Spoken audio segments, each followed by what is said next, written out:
Okay, we're back.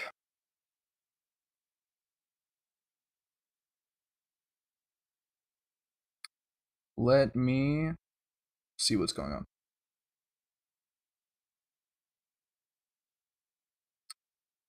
I should just be able to send this link.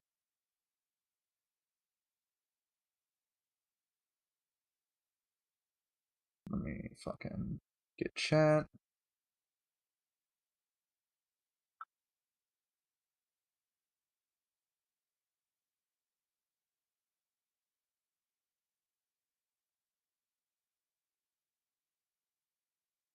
All right, new chat. And we're back. At least we should be. Right? Are we back? Let's hang out.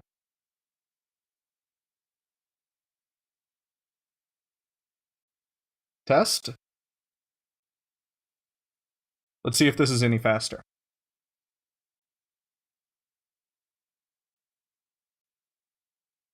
This is the lowest latency that I can do.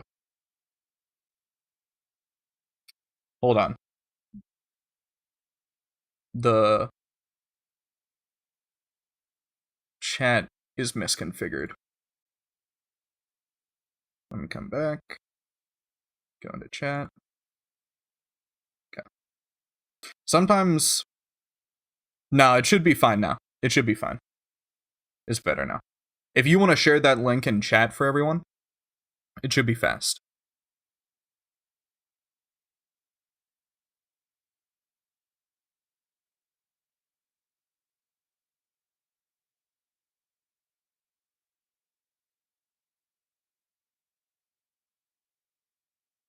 All right.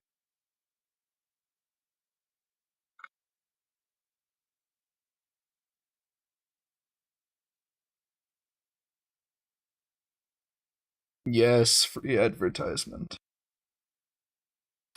Yeah. So the latency problem should be fixed. If it's not, we can see what's going on.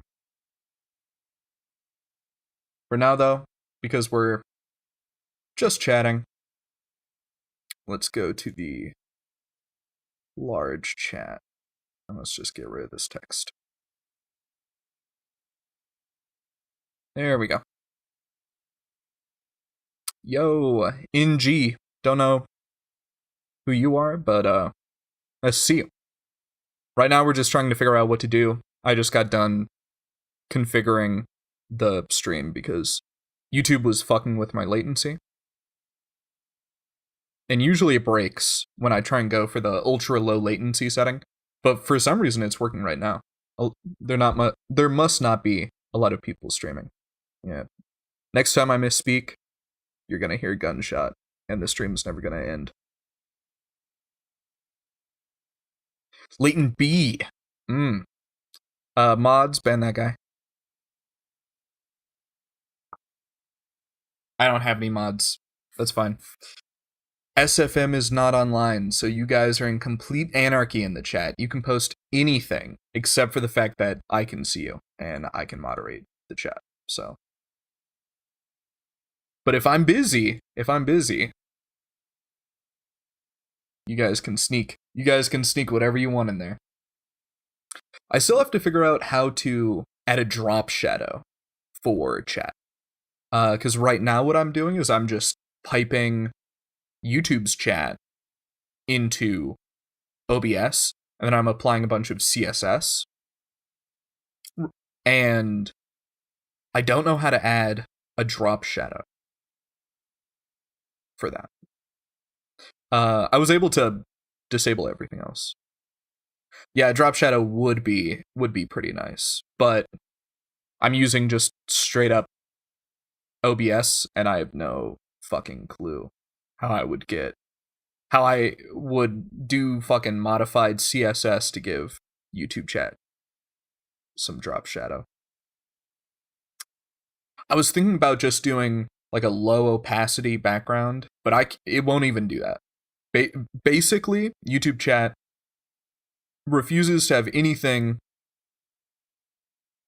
in between completely opaque and completely translucent.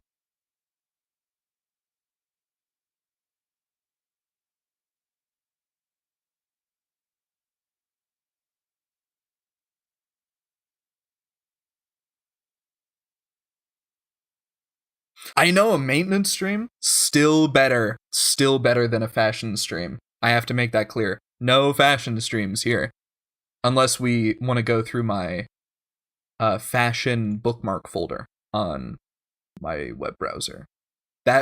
Then things would get a little wacky.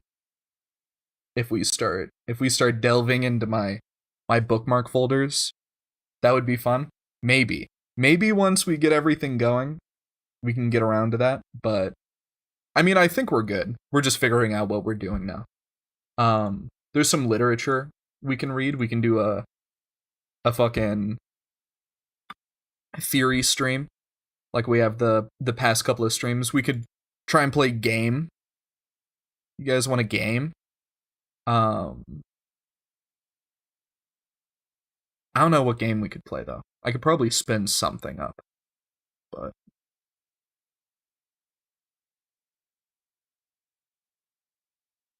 I need a drink of water. My mouth is so fucking dry.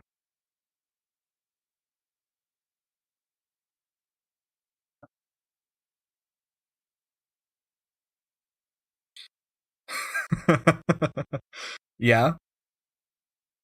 Okay. Royal Road L Inns. I don't know what that is, but is this light novels?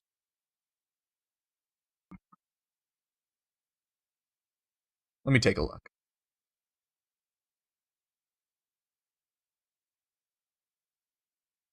Oh, you are fruity as hell. You are incredibly fruity. I see. I respect the game though. Someone get SFM in here. He's in VGG. Yeah, you try. Someone get SFM in here. And a woo. Get the bitch in here.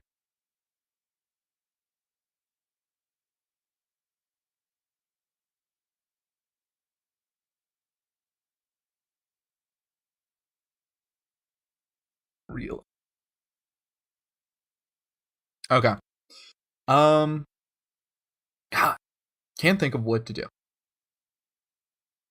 You guys brainstorm. I'm gonna make you guys do the work. All right. Most streamers, they're like, leave me alone. I want you guys to do all the work. Feed me. Mama. Feed me. I will actually. I think I might have.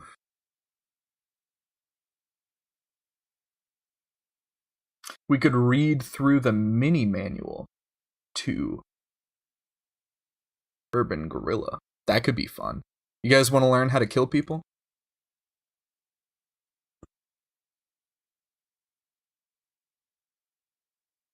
Hog O?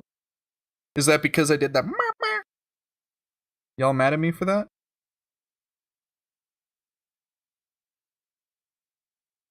Let's get this going. Wow. The hate. You guys really hate me, don't you? All right. Today, we're going to learn how to do urban guerrilla warfare. Yeah. Well, you guys hate me. I love you guys. You know what? You guys are like my best friends. Is that gonna get you guys to work a little harder?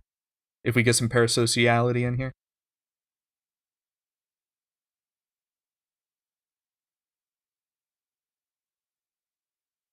What's that one fucking streamer that did the fucking aw, I know. What's that one streamer that did the like $5 fucking? I stream all this time and you guys won't even pay me $5? I know she was joking. I know that's like a bit that she does. But who was that streamer that everyone dogged on for telling her chatters to donate? Also, are the audio levels okay?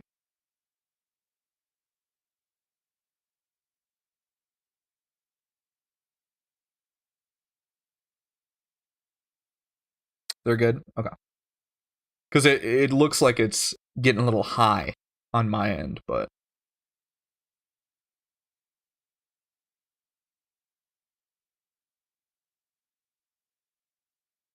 nothing but my voice. Yeah. That's gonna be the case for a little while. Since we're going to be reading a guide to urban guerrilla warfare. I don't think there's anything too important in here. So I guess we can just start. What's the definition of urban guerrilla?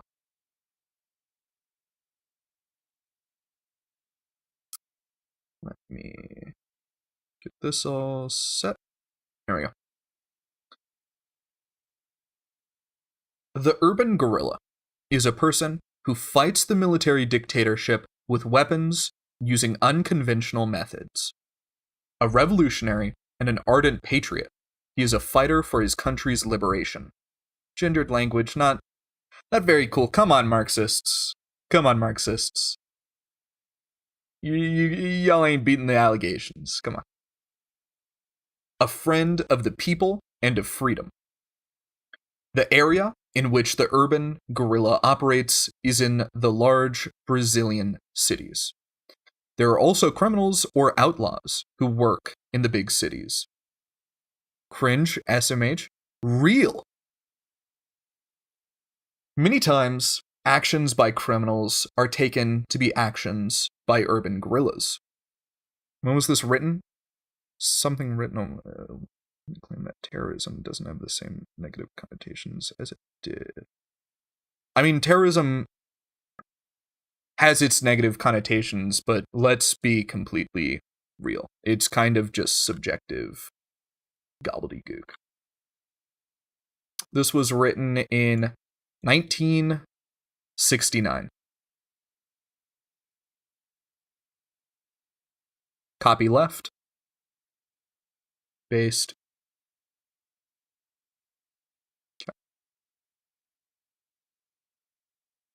I know. It's the fuck year. Oh my god, it's Throat Fuck Thursday. Holy shit. I almost missed it. Happy Throat Fuck Thursday, guys. Okay.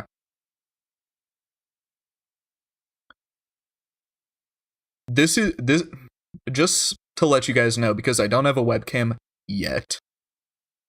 I am currently right after Missionary Monday, actually, and Tit Fuck Tuesday. Wednesday's God's Day. Yet, yeah. I will have a webcam eventually. I just don't have one now. There's no way for me to put video on the screen. And I'm not letting you guys look at some fucking laptop webcam. But just to let you guys know, I'm sitting here. I have a mug of cold coffee. And I'm smoking a cigarette while we read the mini manual of Urban Guerrilla. Just letting you know. The urban guerrilla, however, differs radically from the criminal. The criminal benefits personally from his actions and attacks indiscriminately without distinguishing between the exploiters and the exploited. Which is why there are so many ordinary people among his victims. The urban guerrilla follows a political goal and only attacks the government, the big business, and the foreign imperialists. It's Euroid coded? No, but I'm smoking American Spirit. I'm literally smoking the American Dream right now. Put that in your pipe and smoke it. Bitch. That was mean. I don't mean that. I love you guys. I love you guys so much. You're like my best friends.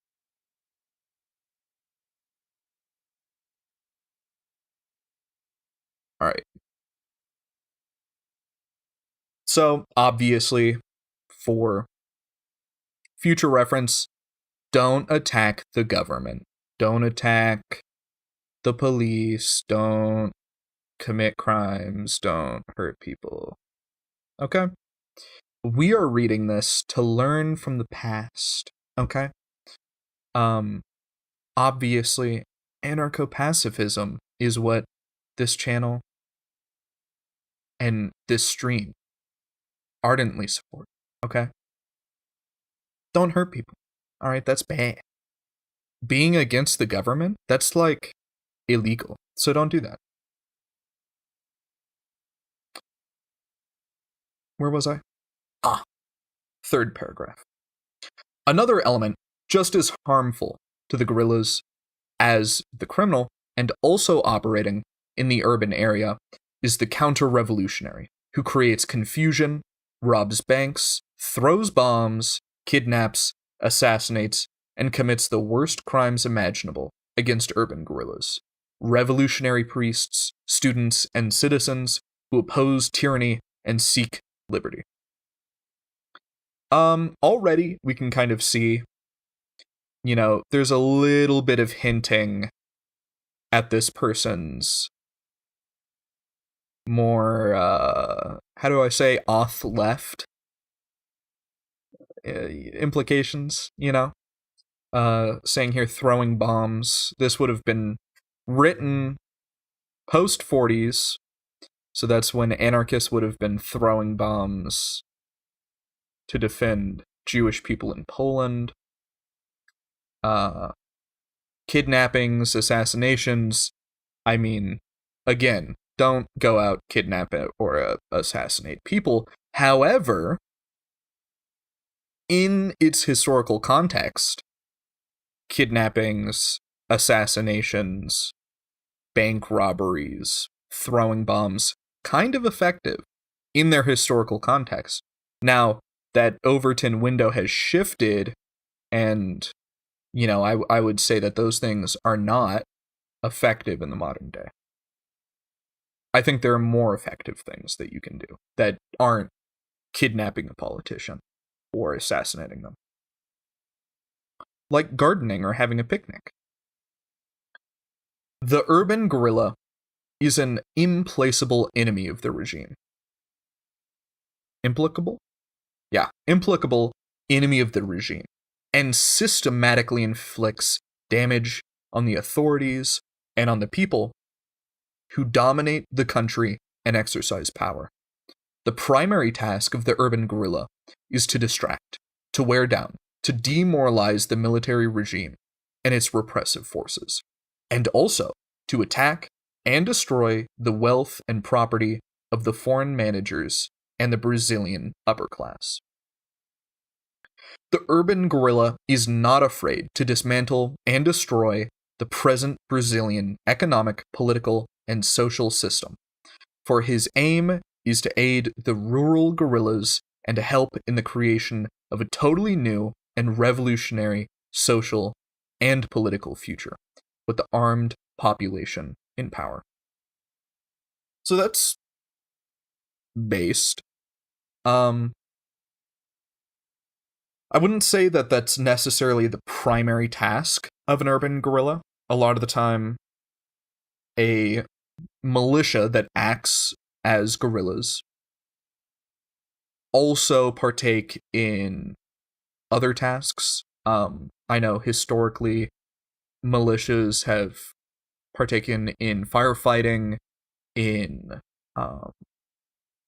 like aid, disaster aid. So post-earthquake, tsunamis, floods, landslides, that kind of thing. A lot of guerrillas kind of act as a organized militant aid group. Though, of course, a militia becomes a gang and law enforcement when they start doing that, enforcing the law. Though again, having people in a militia serving as guerrillas, if there's someone doing something very antisocial, them intervening in the situation, I wouldn't call that being a cop or doing law enforcement.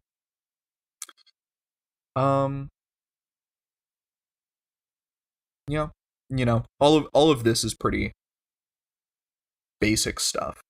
Nothing too disagreeable. You might disagree on the small minutia, but there's nothing too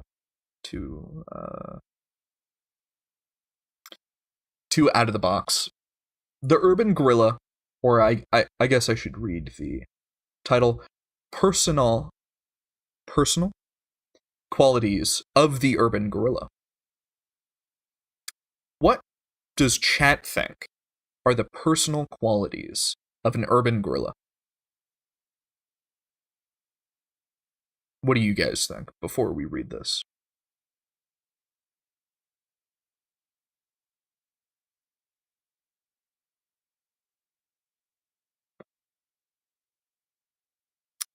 While you guys work on your homework, I'm going to see if we can get a game up and running. Doesn't guerrilla just mean that you're a fighter who goes back to civilian life and blends in with everyone between the fighting? Definitely need that charisma buff. Real. Yeah, guerrillas will have to spec into that charisma. Now, don't start reading before you turn in your homework.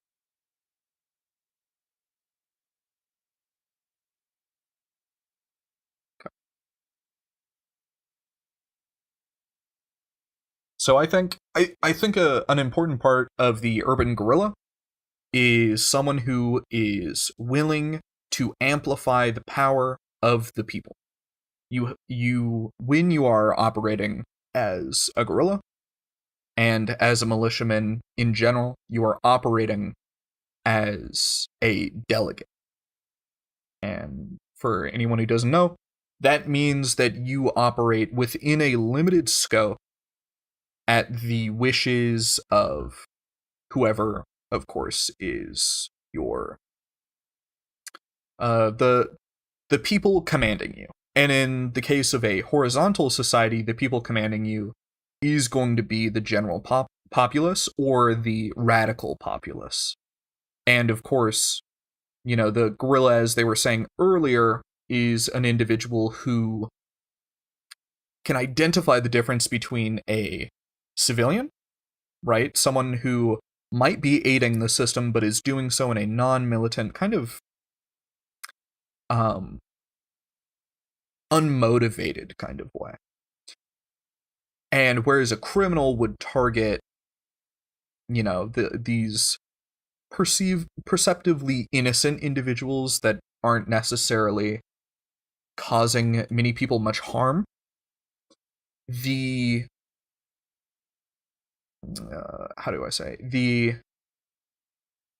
guerrilla is going to be able to kind of pick that out and target specifically, the systems of oppression and the people enforcing those systems of oppression at their root. All right. So, let me just check this real quick. Okay. So, the urban guerrilla is characterized by his bravery. I'm just going to try and gender neutralize any of the gendered language I see. NG here with the I think there will be different roles in a guerrilla movement. So if you're like basically a grunt, you just need to know how to follow orders and not brag about your kill count during the day. There's another thing is I feel like everyone needs to be ideologically motivated. I think when it comes to authoritarian guerrilla, in the case of someone who is, in a militia, who is a guerrilla, who is attempting to overturn the current system and in its place implement some sort of, replacement state, replacement form of government. It's going to operate closer to what we would think of as kind of like a stereotypical military force. And once you start talking about a more libertarian, specifically libertarian leftist guerrilla and militia, that's when you're going to start moving into the territory of, officers and, who's above an officer? It's not lieutenant or commander. Anyways, these things are going to be structured more horizontally. Obviously, military is within itself, and organized combat, is fundamentally going to be a hierarchical thing.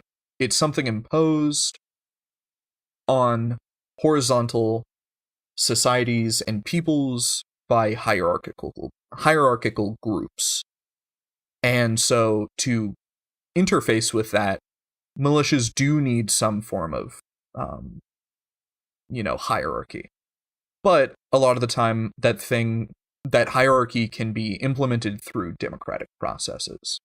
To cut it short, you might not be, falling in line and following orders as much. There might be more deliberation.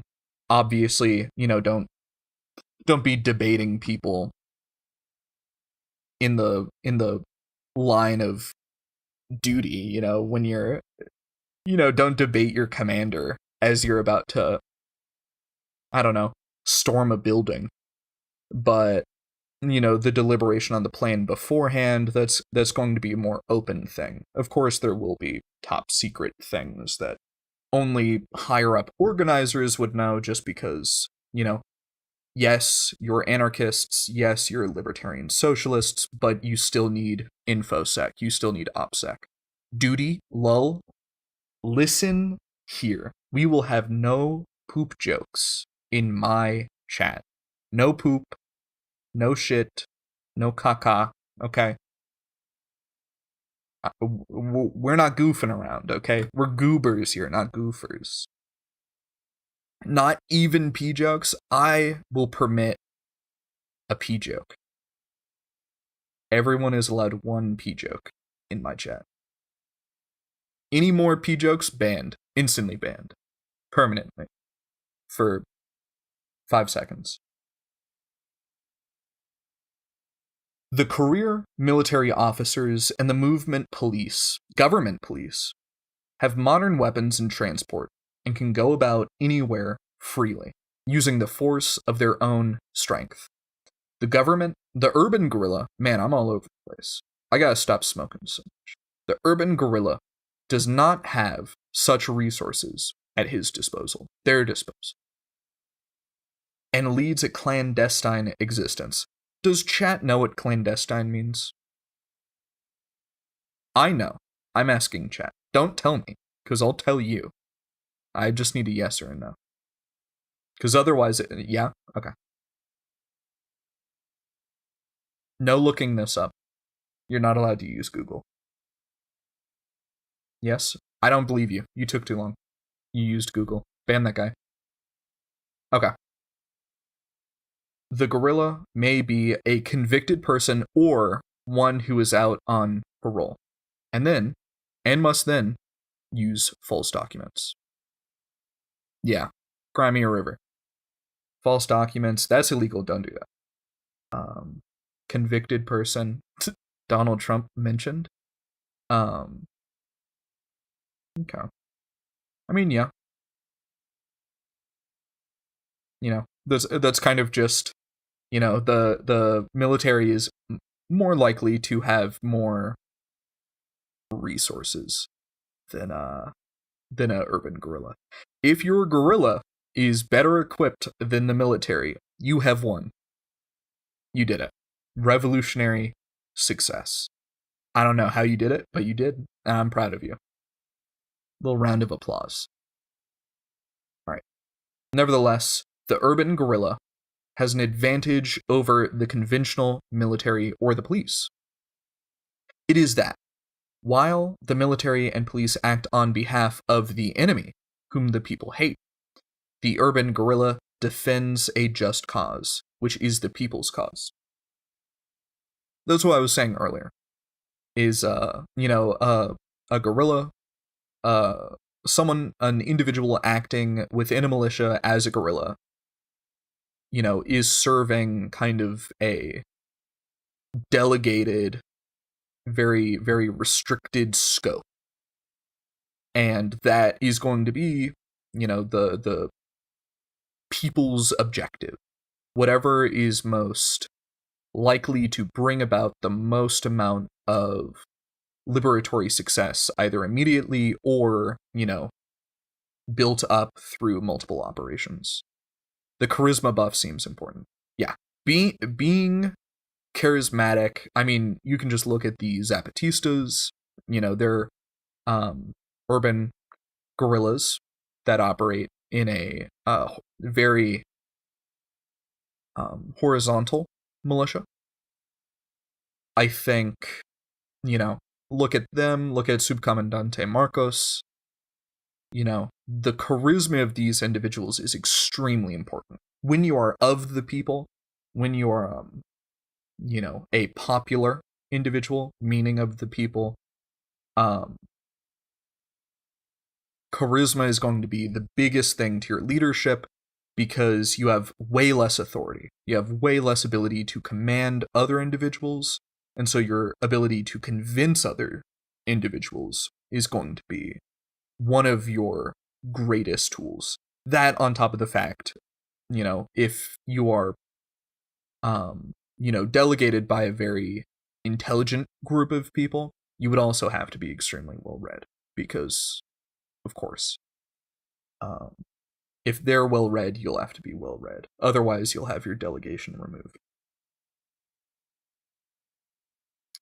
The urban guerrilla's weapons are inferior to the enemy's. But from the moral point of view, the urban guerrilla has an undeniable superiority. This moral superiority is what sustains the urban guerrilla. Thanks to it, the urban guerrilla can accomplish his principal duty. No! I broke my own rule. Which is to attack and survive. OBS isn't picking up every YouTube chat message. The charisma mention refers more to maintaining the support of the pop. I know. I have to ban myself. Let me see here. It should be picking it up. Let me refresh it. No, yeah. Looks like it's getting everything. I must have just misplaced when that comment would have been made. I don't think that moral superiority is the reason why an urban guerrilla is able to sustain itself. That kind of seems a little LARPy to me, if that makes any sense. I think it's not moral superiority, but instead because if anybody has seen Anarch's most recent response to, what's her name? That one kind of sock dem video essayist. She's a trans woman, ContraPoints, I believe. What about brown shirts? Don't they see themselves as morally superior? Yeah. And so that's the thing is, like, you're not sustaining yourself off of moral superiority. It's more so that before you have been partaking in this level of direct action, you exist in kind of a state of not idealism, but revolutionary ideation, if that makes any kind of sense, right? You're kind of envisioning what it would be like to carry out revolutionary action, to carry out direct action. once you have started becoming militant and acting on that in a historical context. Not in real life, not right now. Remember, go to your anarcho picnic. But in these situations, I feel like people are kind of realizing and putting into action the revolutionary ideation that they have been holding in their heads. And I think that is a dopaminergic cycle of enacting revolution and actually forming, I guess, revolutionary power. The same thing can be done with a ton of other forms of radical organizing, book clubs, reading groups, any sort of mutual aid program, acquiring land and doing community gardening, or just producing food for the community in more of an agricultural sense, and then directly distributing that to the community and the supporters of the movement. These kinds of things turn revolutionary ideation into revolutionary action. And I think it isn't the moral superiority of those actions, but simply, the cycle of realizing something that for so long has been, I guess, developing, especially internally within the individuals. If that makes sense. Is that too heady? Let's see. People are sending me stuff over in VGG. What's going on here? Oh, they're sending me stupid fucking memes that are hilarious. I don't know if I can show this one, but this one, implement self-critique. Okay. Actually, to infinity and beyond. Guys, is this Pog? Alright. I will show this. Nobody tattle on me to YouTube, okay? Don't tattle.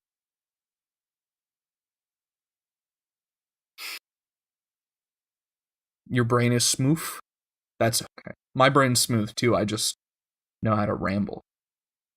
The Bolsheviks want to dominate anarchists. That's kind of hot.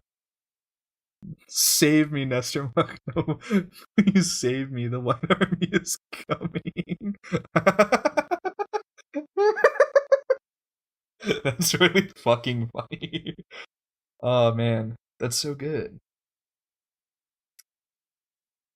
Is this real? Is this real, chat?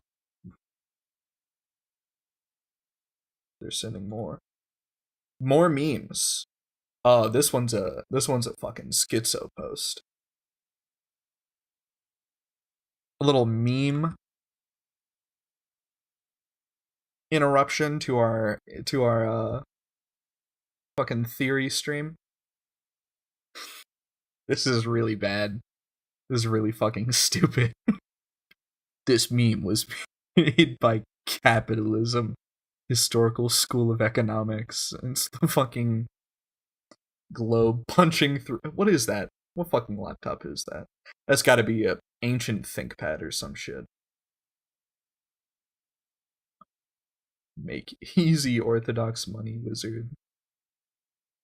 Prudonian black magic. I know this is going to go over an old Dell laptop. Okay. I know this is going over everyone's head, and I can't explain this to you without giving you brainworms. But this is broken. This is the things of the deranged, the inner machinations of the schizophrenic. Let's go back to our theory. We had our little interlude. Now we're back to theory. Where was I? Thanks to it, the urban guerrilla can accomplish his principal duty, which is to attack and survive. Proudhon, just the Proudhon. Oh god. I don't want to talk about Proudhon. He wasn't even an anarchist. He was what is it? Not a mutualist. Was he the mutualist one, or was that Bakunin? I always switch them up. I can't read either of them, Proudhon or Bakunin. Whenever I go to read them, I'm just reading them, and I'm like, what the fuck are you saying? One minute they'll be like, guys, we have to liberate everyone, and then they'll be like, but small business is kind of pog. I think that's kind of cool. Yeah, Proudhon. No, Proudhon is a very early libertarian leftist, kind of proto-anarchist uh theorist. He's fine. He hated women and Jews. I don't know if he hated browns and blacks. I don't know if that was his thing. I would imagine if he wasn't publicly racist, he was at least secretly racist. Kind of like me.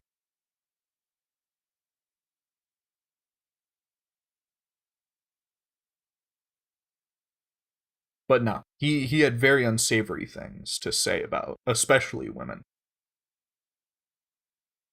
I don't know why.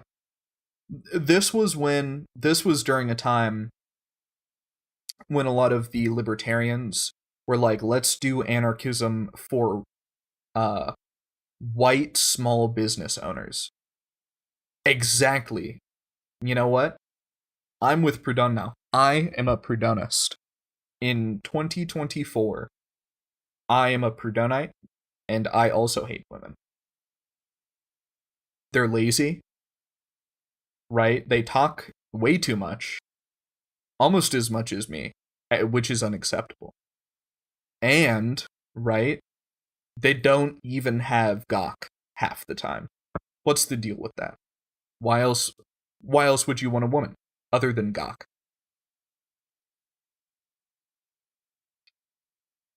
And they have cooties. Exactly. The ones that don't have gawks have cooties, which is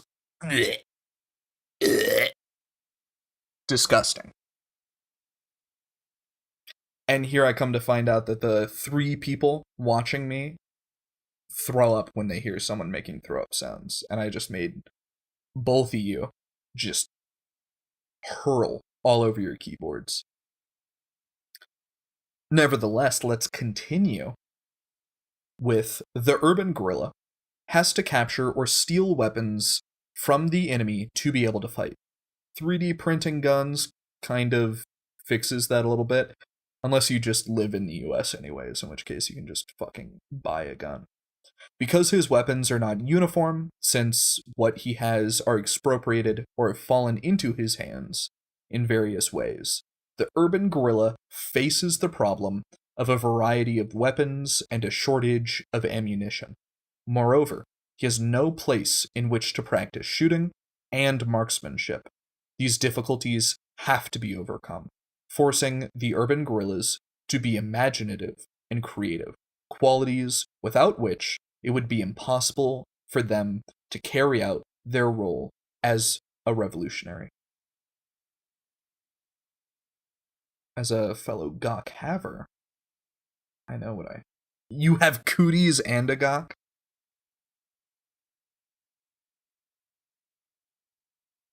I need to do some studies real quick.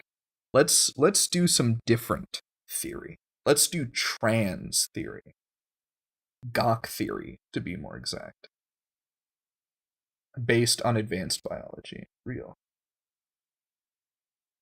The only advances I'm making is in this article because women are scary. Don't tell my girlfriend I said that. Okay. Where was I? Ah, I finished this paragraph. The fucking weed telling me that I'm actually on a different paragraph. It's whispering. Okay. The urban guerrilla must possess initiative. Actually, let's go over that last paragraph. What do you guys feel about that last paragraph about the weapons and everything? Obviously, if you don't live in the US or Finland, you're kind of hard pressed for weaponry.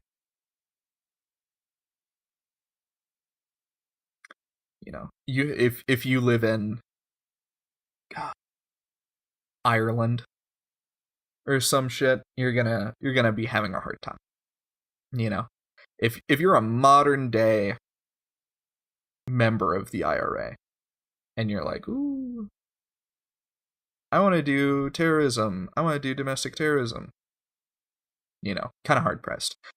But luckily, with the accessibility of 3D printed firearms, and now 3D printed or prefab ammunition, that kind of levels the playing field for what would, within its historical context, be a lack of ability to actually, you know, possess the means by which to liberate the working class. I think that's enough obfuscation. Yeah. Yeah, I would say so as well. You know, this has a lot to do with solidarity. And I think that to a major extent, I feel like, you know, a guerrilla isn't always operating in the most clandestine way, right? Whereas, you know, being entirely clandestine, the community by which they're operating, you know, the community that has knowingly or unknowingly delegated, you know, some group of individuals to enact, you know, militant action against, you know, the ruling and owning classes, which are often one and the same. You know, that isn't always the most clandestine thing, and I think a lot of the time the community kind of has to harbor these individuals. You know, they have to protect these individuals because these individuals are the people who are willing to do something that, if they were caught for, could be catastrophic for them and the people close to them. You know? And I feel like there's a lot of solidarity that happens between not only independent, or not independent, but between individuals within the urban guerrilla and within, you know, the militias of the people, but also between the people and the guerrilla and the militias. If that makes any sense. Or I might just be rambling. Let's carry on. The urban guerrilla must possess initiative, mobility, and flexibility, as well as versatility and a command of any situation. Initiative, especially, is an indispensable quality. It is not always possible to foresee everything, and the urban guerrilla cannot let themselves become confused or wait for instructions. Their duty is to act, to find adequate solutions for each problem they face, to retreat. It is better to err acting than to do nothing for fear of making a mistake. Without initiative, there is no urban guerrilla warfare. Ng says, and often the guerrilla will be of that community. Like they'll finish a mission and then go back to serving tables at the local restaurant the next day or something. Yeah, that's very true. You know, I know there are a lot of people who operate in Animal Liberation Front guerrilla militias, and I don't know a lot of people, but there are a lot of people who operate within those positions, and a lot of the time, you know, they're very close to those local communities, you know, and, you know, these guerrillas and these militias might not exactly be acting, you know, in the delegated scope of the people, but they are absolutely acting in solidarity with the animals that they are liberating. And very frequently they act, or not act, but they live in a situation where they are very close with animals, or at least, geographically speaking, are going to be close to, I guess, the locations in which the oppression of animals is going to be the most, how do you say, severe or apparent. Think a lot of animal liberation front operations happen in rural areas, especially near slaughterhouses or factory farms, right? And so those people are going to be working in towns where they're very frequently encountering not only, just everyday people that live in those towns, but also individuals who live in those towns who actively operate, these systems of oppression. So there's that as well. And then talking here about initiative, mobility, and flexibility, I think that initiative is just a problem in general with modern leftist movements, especially libertarian leftist movements. I think a lot of the time we get caught up on specifics that we really only disagree with in the minutia of points. There's not a big difference when,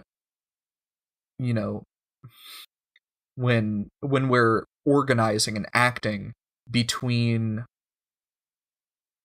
I don't know, a libertarian communist, an anarchist, a anarcho-communist, an anarchist without adjectives, an anarcho-communist, a, green anarchist, and, I guess, not mutualists, what are they called? Communalists. People like these, I feel like a lot of the time they act so indignantly towards each other, which can be fun, and when you're in the room reading literature, poke fun at people who disagree with you. That's half the point. But when it comes to organizing, when it comes to doing these actions, a lot of the time you can side with people that you don't agree with in their entirety. Obviously, don't side with authoritarians. Don't organize on the quad with a bunch of tankies, right? I think that's pretty self-explanatory. However, anarchists and communalists, what the fuck? I think the only exception is a lot of anarcho, what are they called? Anarcho-nihilists. I feel like I see a lot of them online. They just kind of seem not counter-revolutionary, but counterproductive. They are the only group of people that I would actually make the argument that they're not actually doing that much. Of course, some of them do. Some of them throw the Molotov, but most of them don't.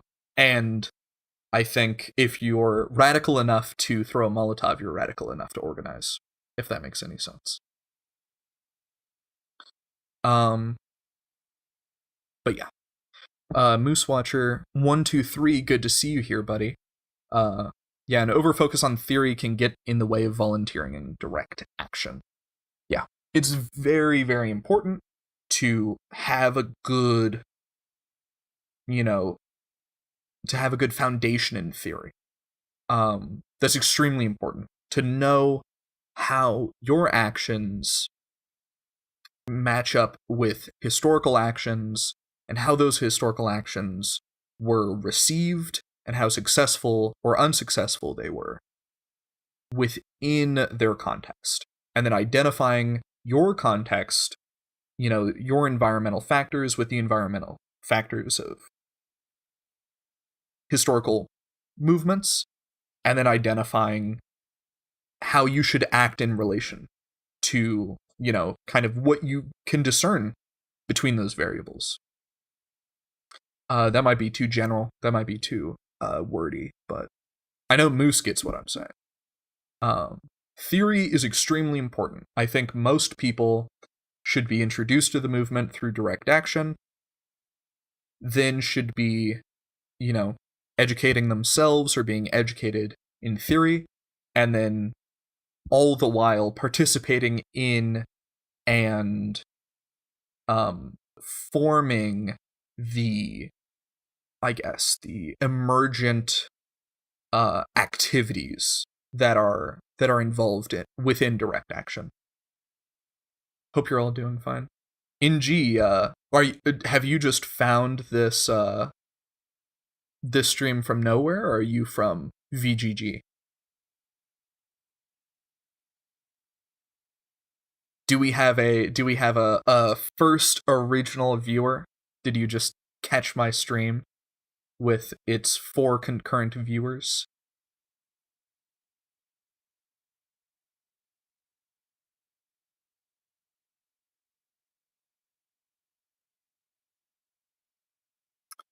But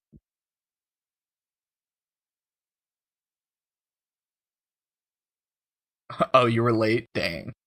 Yeah, well, we're all frequents in offline in VGG. I just so happen to have recently picked up streaming. So, I'm streaming. If you don't know, I'm Hatem in VGG. I am a kind of loosely green anarcho-communist, if that gives you anything. Combine those things, add some platformism on top. That's kind of the makeup of my ideology.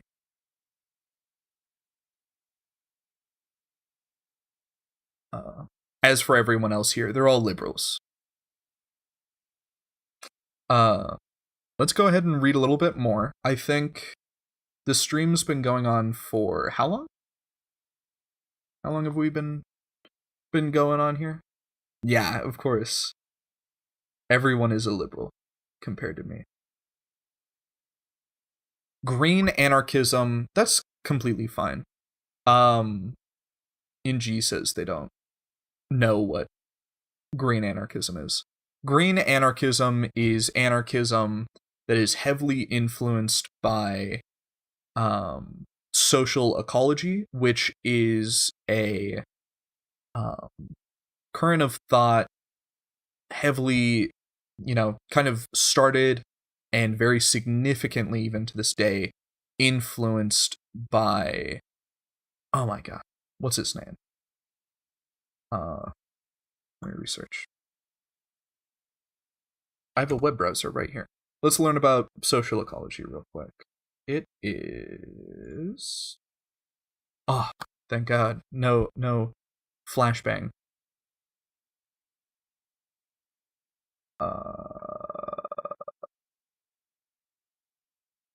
Nothing?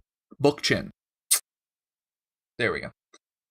Social ecology is a thing heavily influenced by Bookchin. If you want to read any of his works, there's this right here. It's this guy. Real smart, real funny guy. He passed in 2006? I thought it was earlier. Anyways, incredibly intelligent political philosopher. Very anarchist adjacent. Yeah, first Proudhon, now Bookchin. Yeah. Then we have Kropotkin, who is another anarchist theorist and philosopher. But this guy, he heavily influenced, basically created communalism, which is a current of libertarian communism, socialism, somewhere in between, that kind of addresses what it says here, kind of lifestyleism in the anarchist movement, which is essentially individuals who are how would I describe them? Picnic anarchists. Anarchists who think that if a bunch of anarchists just get together and live like anarchists, that will kind of like infectiously spread throughout society, and everyone will just kind of, not LARPers, they're just not they're kind of anti-organization. They don't want formal organizations. They kind of want this very dynamic, impermanent connections between people, very, very on the spot, ad hoc. I need something from another person, and we form a relationship right then and there, and then it kind of breaks off as we no longer need each other. He was critiquing that, of course. Lifestyleism was very unproductive.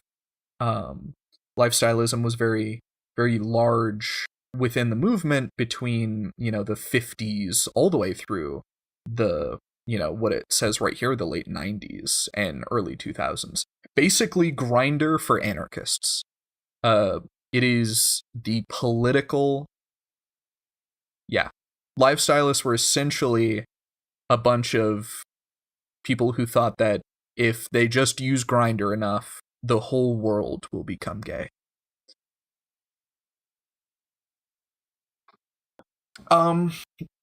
They advocate for gaining power. They just don't want to organize to gain power.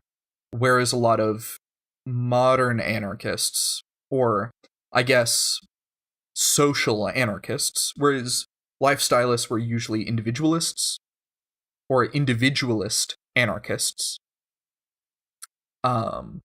Social anarchists want to create liberatory organizations of people and then further federate those organizations to construct more and more power that they can then use to force the current system to do what they want, or use the power that they have to implement the changes they want themselves.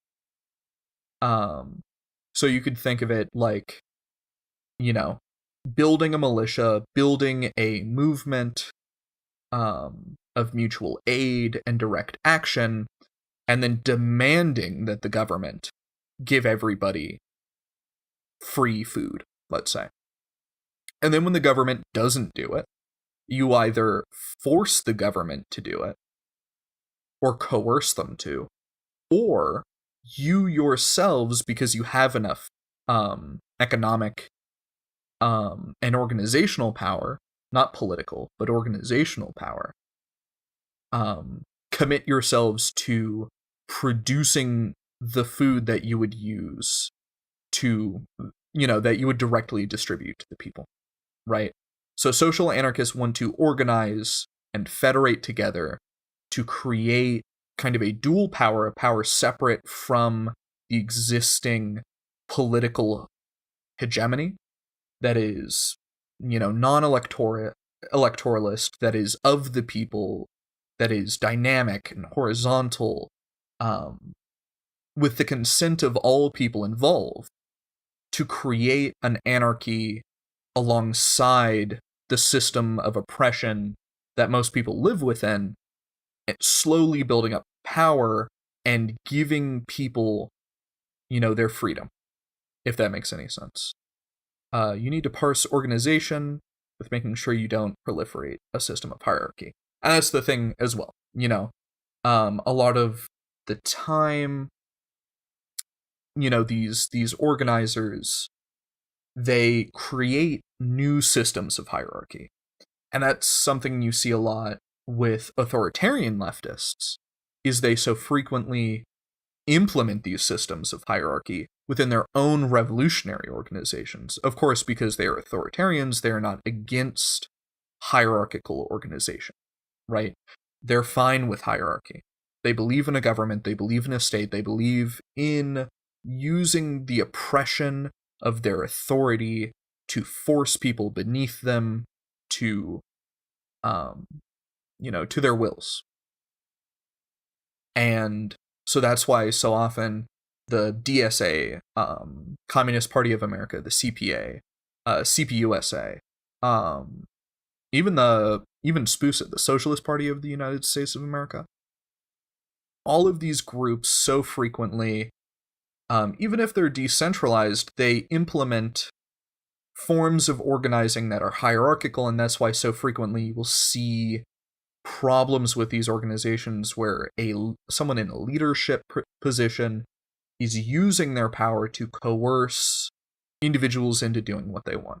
A lot of the time, they're being sexually coercive or coercive with funding, kind of coercing supporters' money from them.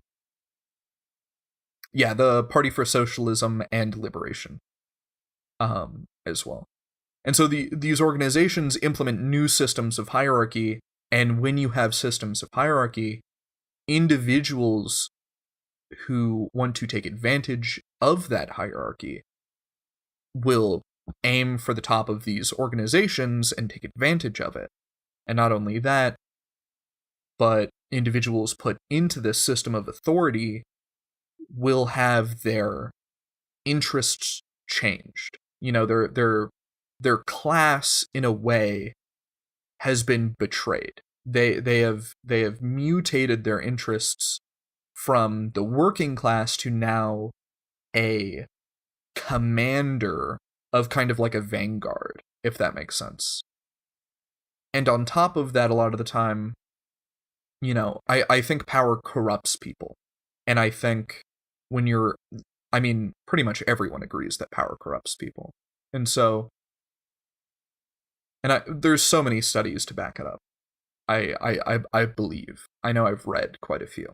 I don't know if there's like an ocean of them. From not an Inji says, from what Vosh says, the impression I get is these organizations suffer from not enough hierarchy, or maybe not enough federation, so each chapter is free to be shitty and nobody can work together. It's actually the opposite on the first part and very true on the second part. These organizations have hierarchy, and so there are individuals who can exploit each other in a systemically organized way, right? They can take advantage of their positions within these hierarchies, right? Whereas if they were organized horizontally, and, you might delegate individuals with a very limited scope. I always have to say with a limited scope, because I'll say delegate and people think representative. You can delegate these individuals, which delegations, unlike representatives, have a limited scope and can be retracted anytime by the people, quote-unquote, beneath them. They're kind of just the workmen to carry out the agenda of the larger populace, right? Of the general council. General meaning everyone. I'm kind of losing my spot, but the problem is hierarchy gives you the ability. Yeah. So federalization is, when anarchists talk about it, a horizontal thing. Basically saying, we might not agree on everything, because if we agreed on everything and we had all the same agendas and everything, we would be the same organization, right? We would be the same group of people with the same councils and the same delegates. We might as well just join forces. But federalization allows groups that don't necessarily agree on everything to come together and say, we all agree at least on this very basic thing, right? On the liberation of people, on the abolition of state, government, hierarchy, class, all those different things. But we disagree on, what exactly we should do exactly right now. This very moment, So a reading group might think the best thing to do is educate people and pass out radical literature and zines and propaganda at protests and festivals and things like that, which might do a lot of great work. And then another group is going to say, okay, well, we think it's really important that we, develop this land that we came into possession of, and, what's the word? Develop this land that we came into possession of, and, produce produce, quite literally, to directly distribute to people, to make them understand that actually, our movement isn't just all sunshine and rainbows. We're actually getting down dirty with the earth, producing things, giving it to people, acting in mutual aid with, people who might not be able to afford enough food to feed their families or build cheap gay apartments, stuff like that. All, these organizations might decide to do different things, but they'll all come together and say, book club, you guys don't have enough money to rent out like a little space every week to read your books. Us, who are they? The gay apartment builders. We will give you one of our little gay apartments to host your book club in every single week. Or, print your zines in. And the I don't know, the gardeners who own a plot of land that they, farm produce from, might distribute some of their food alongside the radical literature being distributed by the book club, right? So they federate in this way, and so they disagree on some things. They're amplifying each other's power by coming together and kind of unifying themselves while still being a diverse group. And that's a big thing with anarchism, is utilizing the power of diversity, almost in a evolutionary sense. When hardships arise, Moosewatcher here says, how would differentiate horizontal power structures like this from, say, guild socialism, organizationally speaking? Guilds are hierarchies. Guilds have a restriction being placed on other individuals. You have the,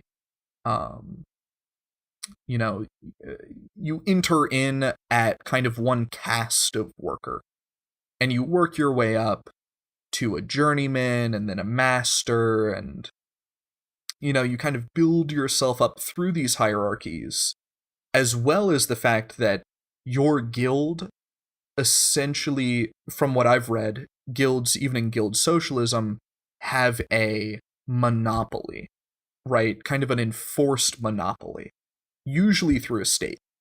But not just through a state, it can be through a militia supported by the guild. But they kind of enforce their authority over other individuals and other organizations. Whereas this, you could have 100 separate book clubs that all want to focus on their own things, 100 separate gay apartment, building groups that all want to build their own style of apartments and do their own things. They don't want to come together, and yet they still federate together. And they might create federations upon federations.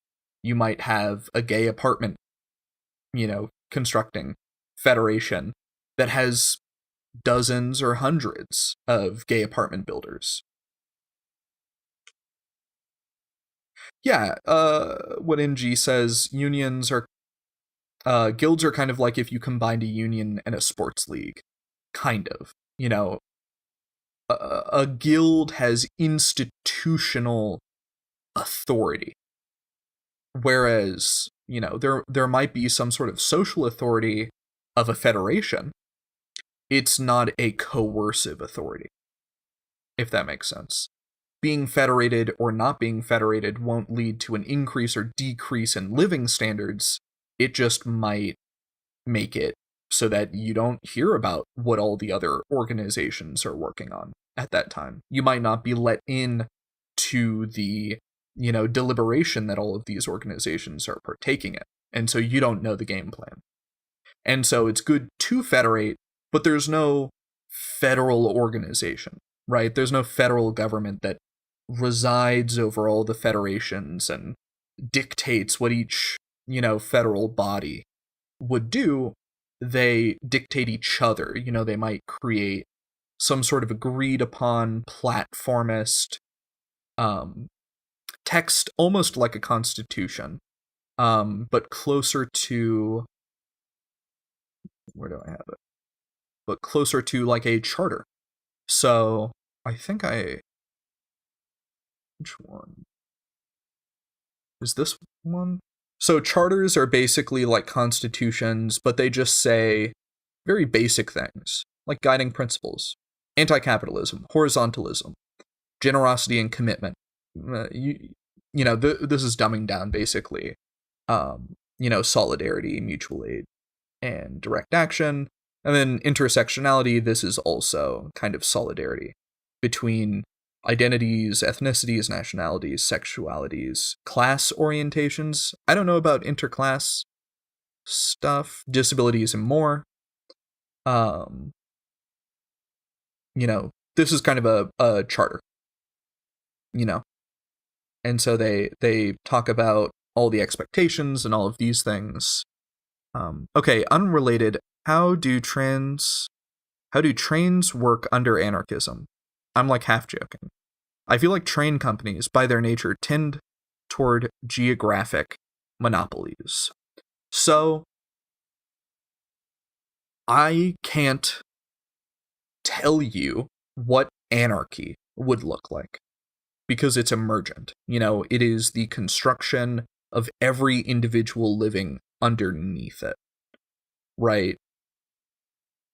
I can't dictate to you what exactly it would look like. I would imagine that trains would be handled in such a way where a bunch of rail and train organizations that probably manage pre-revolution infrastructure would all come together. And since rail is kind of standardized already, they don't really have to worry about that. It's just keep the current thing going. And those rail organizations would form probably local federations, and then more municipal, and then, larger national federations that would all organize together. And so, independent trains might be managed by different organizations, but all of them would federate together into a, conglomerated federation where they would all organize with each other, decide on schedules and things like that. And, this is unavoidable. Even in an anarchist society, there would be some formal proceduralist way of doing things. It wouldn't be complete chaos. Anarchism isn't about chaos. I really like the way Anarch describes it, Anarch on YouTube. Anarchism is about riding the line between order and chaos. You want to be right at the lip of chaos, because chaos will bring you that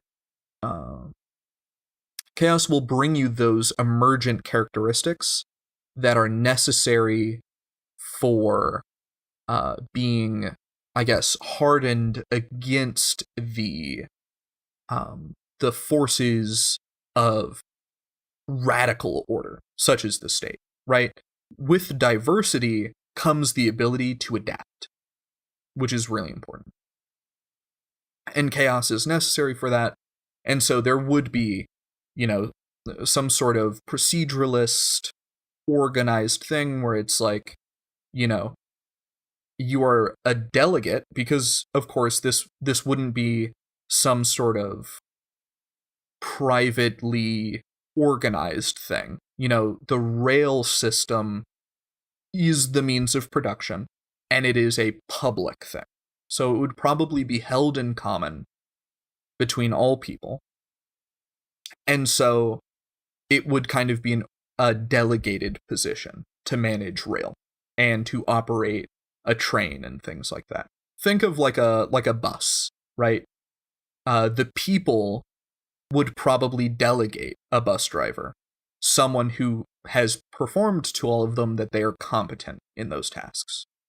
And then you would probably be pulled away out of your delegation of operating rail or a train if, yeah, it would be democratic in all functions. That isn't to say that like we draw straws on who operates a train. It just means we're delegating these individuals through consensus. So we're all coming together in general assemblies and either delegating a group of people to figure out who should be operating trains and stuff like that, or we're delegating directly individuals. So, people who live near rail stations might spend a lot more time managing rail than someone who lives in a city that only gets shipments dropped off from rail. Yeah, it's all kind of like federations. And then we have some messages here. Inji says, like a masonry guild would flex their authority to dictate how much their members charge for their service, how long they're expected to work, what kind of quality of work their customers can expect, etc. Yeah, pretty much. Moose Watcher. So I suppose the main differences would be that guilds have internal ranks and enforce a monopoly through institutional power, whereas in Federation, there isn't coercion or centralized leadership. Yep. NG is just talking with Moose.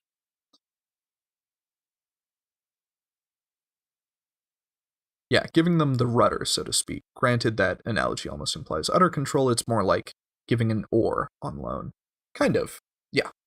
So anything where, it's kind of trying to keep public infrastructure working, shipping, all of those kinds of things. It would kind of be the case where we are basically putting together a committee of people who are highly educated in, this field, who then operate kind of as a, organization with public trust to operate, the rail infrastructure adequately, without being, coercive, which is more easily capable when, no matter if you work or not, you have all the means of subsistence provided to you, right? So this is kind of, once we are in full anarchy, everybody is living under kind of a state of communism. It's fine if you do a bad job and you get kicked off of the rail committee where you operate a train or something. You're just doing a bad job, you endangered people, you can't work there. That's not authoritarianism. That's just, you don't operate safely or, in time with kind of what is commonly agreed to be necessary for you to operate public infrastructure. But let's move back to this. Let's finish these last few paragraphs, and then we can in-stream for today, and we can keep reading this, or we can cover some more interesting literature later on. I was thinking we could also, next stream, try and finish this open letter to Comrade Lenin by Ermin Gorder. But let's go ahead and finish reading this, and then we can go ahead and in-stream. And if anyone has any suggestions for something we should quickly cover, go ahead and shoot those in chat. All right.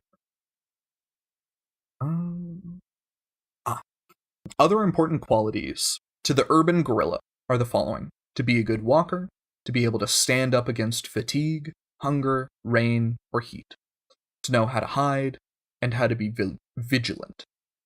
Let me get a little bit of cold coffee.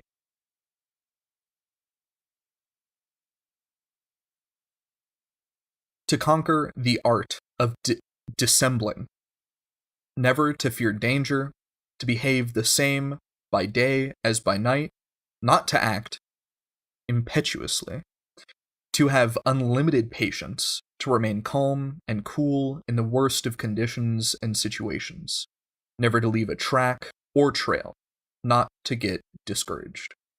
In the face of the almost insurmountable difficulties in urban guerrilla warfare, sometimes comrades weaken and give up the fight. The urban guerrilla is not a businessman in an urban company, nor is he an actor in a play. Urban guerrilla warfare, like rural guerrilla warfare, is a pledge which the guerrilla makes to themselves. When they can no longer face the difficulties, or if they know that they lack the patience to wait, then it is better for them to relinquish their role before they betray their pledge. For they clearly lack the basic qualities necessary to be a guerrilla. What does chat think of this? Is this ableist, chat?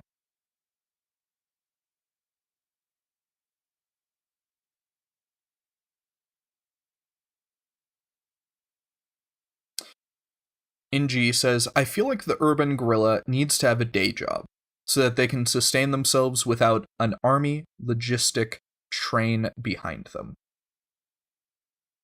Anonymous Platypus says, I feel like it's unironically ableist. Moosewatcher says, I don't know if I was here for the entirety, but I suppose it's an interesting reflection on the tools of combat. I think, to some extent, there's a required physical capability when you are a guerrilla, right? When you are operating either as a rural or an urban guerrilla, you have to be capable of some physical things, and that might be ableist, but I think it's necessary, if that makes sense. Yeah, you spelled your username wrong. That's good. I like that. That adds to the funny.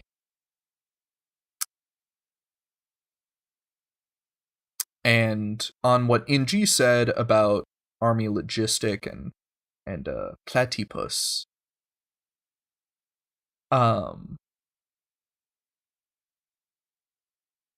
yeah, so what NG was saying is they feel like they need a day job. I think that's definitely necessary early on, right? If you are forming a guerrilla militia in the modern day, which don't do it, that's illegal, but hypothetically, if you were to do that, you would want to you probably wouldn't have the funding to just be a full-time guerrilla. And what you might do is you might, work for a little bit and then go and operate as a guerrilla and then go work for a bit, that kind of deal, doing temp jobs and then going and operating as a guerrilla, doing a day job or a night job and then operating as a guerrilla, whatever you're doing, community defense, attacking state supply chains, things like that. Don't do that. That's illegal. But I think as time went on and as the community was able to provide for the guerrilla, provide them housing, provide them food, provide them clothing and medicine and things like that. Yeah, none of this is legal advice. As the community builds up radical organizations that can provide mutual aid and directly distribute the means of subsistence to the guerrilla fighters would be more capable of long-term, full-time operation. That's something that's very far down the road. I can't see that happening within the next decade. But in some places, at some point, you know, guerrillas will start operating as a formal militia, organized by the people through consensus, and will probably federate with other radical organizations within the area, and might federate with other militias, in other places. So whereas militias require hierarchy, most other organizations don't necessarily. Actually don't necessarily require any hierarchy. But that's only because militias are basically a horizontal society's way of interfacing with intersocial or intersocietal violence of authoritarians. Are there any closing thoughts that chat has that they would like to talk about?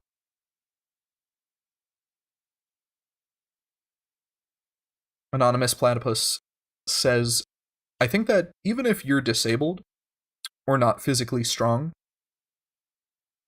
there are other positions within the movement you can take. Yeah, if you're disabled, there's, depending on your disability, there's 100 other things you could do than trek, miles and miles per day as a urban guerrilla, as a militant. You might still be militant, you might just be, I don't know, not doing that. Go organize a book club or something. Moose Watcher 123. I have been called a Soros agent, though. I think those funds would flow in. Of course, I would never do something illegal. Yeah, we would never break the law here. And provide resources to guerrilla fighters? What is that, like terrorism? Us? We wouldn't do that. That's wrong. God said in the Bible, giving money to guerrillas is bad. Which is why I don't do it, because I'm a man of God. I mean, my chat didn't even pick up that message.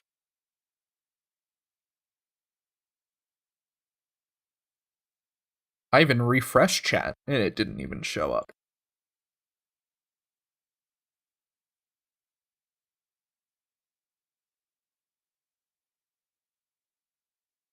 Yeah, that last message just didn't even show up.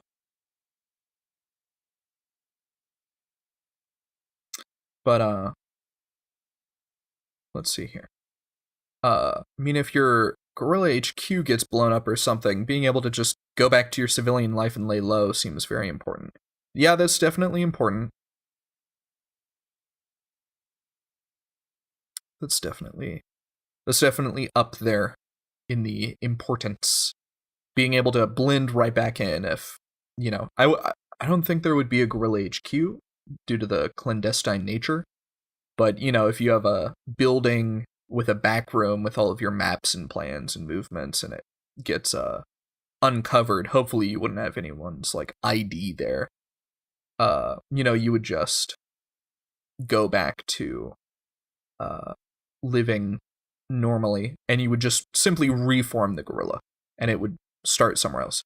You would probably want to rotate out the guerrilla delegates, so the people operating in the guerrilla wouldn't be the same as the people who are potentially compromised. Moose Watcher says, I commented on this in one of my discussions of infrastructure under anarchic society, but I feel if at the township, in quotes, level infrastructure was more oriented towards accessibility, the physically disabled could more easily seek work. In most towns in the US, you need a car to get to work, which I think really limits a lot of people, not just the disabled, which is why mixed zoning is so important. Yeah, mixed zoning is really important. Having multi-story buildings be as completely accessible as possible. As well as just, obviously, in an anarchic society where disabled people have cars should be roadblocks. Anonymous Platypus says, in an anarchic society, infrastructure would be heavily tailored to the disabled because they would have an extremely loud voice in consensus. Disabled councils. There would probably be a general disabled council with all of the disabled individuals within a municipality or within a local area. You could even go up to continental disabled council federations, right? That kind of have a say in everything. I think, the infrastructure for that would be extremely accessible. There would be not books, but buses and trams and light rails and, all sorts of ways for disabled people to get around, to have things delivered to them, in a way that I think we can envision in some way, but I think if fully realized would be something that very few of us would be able to actually conceptualize. That level of accessibility and the freedom of movement, being truly free to go wherever you wish, whenever you wish. You're no longer tied down by money or food or support or travel. You're able to just go. And that, is irregardless of whether or not you are physically disabled, mentally disabled, or, any combination or exclusion thereof. Angie says, I mean, if your coordinator, officer, or commander gets found out, or part of your network, like your informants, gets compromised, or other guerrilla fighters get taken out, you'll need to hide and rebuild. Yeah, that makes sense. Anonymous Platypus says, the MTA not being able to make their stations ADA accessible because Kathy Hutchell stopped congestion pricing. Yeah.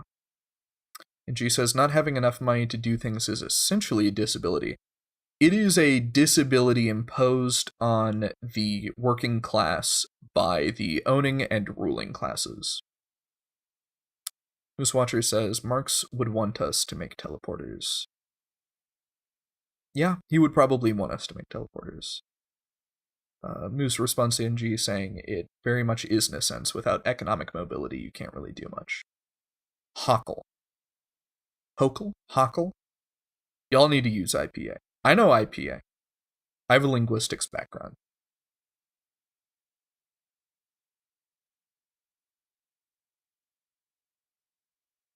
I'm guessing it's Hockle. Huckel?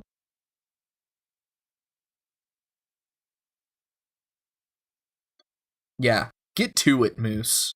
God, what are you, 17 and you don't even know the IPA? God.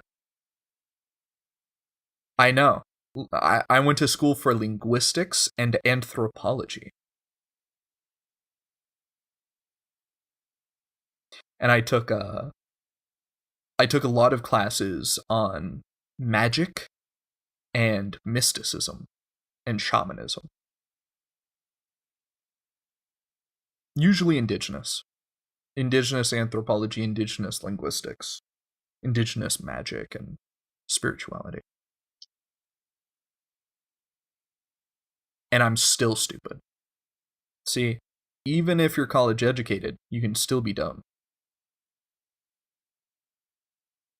Alright. Any closing ideas?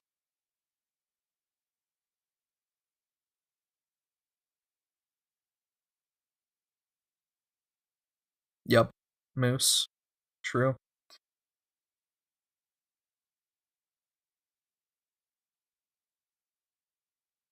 Man. I need another cigarette, but my cigarettes are in the kitchen.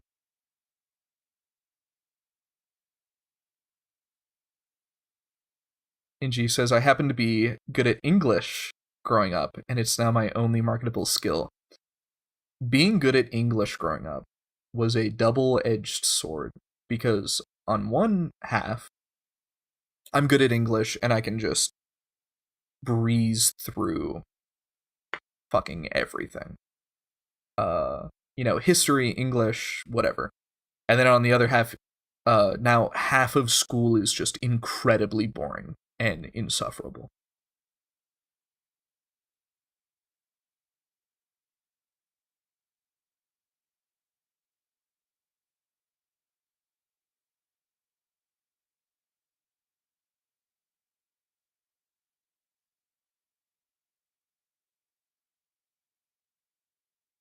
I forgot.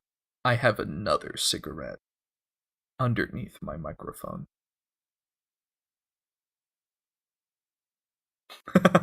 Yeah. Anonymous Platypus, the STEM lord in chat, slowly walking away. One day we will all communicate solely in Morse code. You mean English?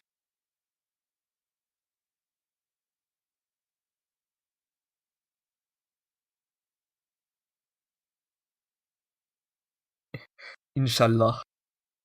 Actually.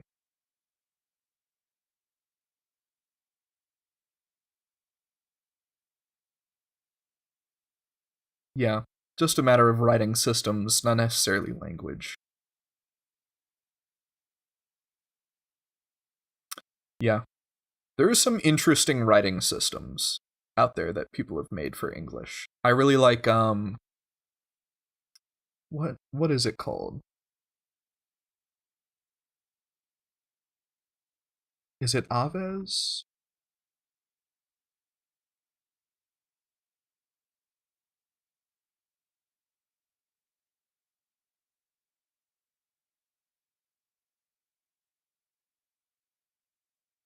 I can't remember. Vibrations-based communication is so inefficient. When can I telepathically transmit data to my peers? Probably after Elon Musk is allowed to go round up queer people to experiment with Neuralink on. Probably about that time. And you'll get to telepathically transmit data to your peers right before it short circuits and fries your adrenal gland and your heart explodes from too much adrenaline.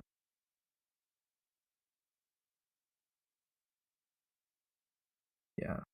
Or body language, platypus. Or body language. Yeah, I wish someone would explode my adrenal gland and flood my body with a lethal dose of adrenaline.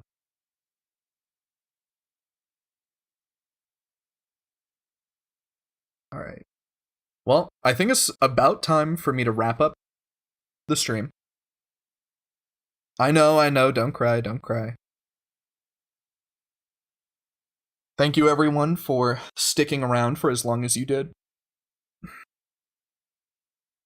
Yeah, Elon Musk will be such a great god emperor of a failing, insanity-driven space colony. I can't wait. I can't wait to see it. No trans people allowed on Mars.